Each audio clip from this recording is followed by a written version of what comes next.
They said Mark Sanchez was finished. He had lost his job, his home, his friends, and the last thing that kept him going. Belief in himself at losing everything wasn't the end of his story, it was the beginning of something greater. Mark had always been the reliable one, the one who worked harder than anyone else, who believed that if he just kept showing up, life would eventually reward him. But one by one, everything crumbled. The company downsized. His savings vanished, and slowly, the people he thought would stand with him disappeared too. For the first time in his life, Mark sat alone in silence, staring at a ceiling that no longer felt like home. He stopped answering calls, he stopped showing up. Days turned into weeks. Weeks turned into months. He would stare at the mirror and whisper, "Is this all I am? A failure?" The nights were long, the mornings were heavier, the light that once burned in his eyes began to fade. But then, somewhere in the quiet, something stirred. It wasn't loud, it wasn't dramatic. Just a whisper deep inside that said, "You're still here." That whisper became a spark, and that spark became a decision. Mark stood up, not because he was strong, but because he was tired of staying down.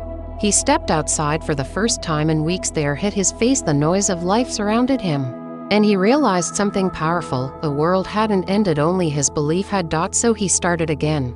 He took small steps, a new job, a new skill, a new morning routine, and though it wasn't perfect, he showed up anyway. Every single day, he whispered to himself, "I may not be where I want to be, but I'm not where I was." The progress was slow some days. It didn't feel like progress at all, but Mark kept going, because even the smallest steps count when you're walking toward hope.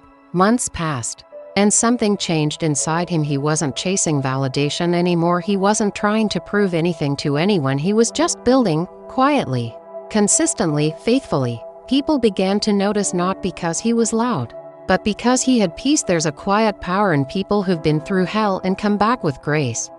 Mark had learned that pain can either break you or build you, and the choice is always yours. Today, Mark Sanchez is not famous, he's not rich, he's not perfect, but he is free because hope, real hope, can't be destroyed. He learned that you don't need everything to be happy, you just need faith strong enough to start again. And that's what most people forget.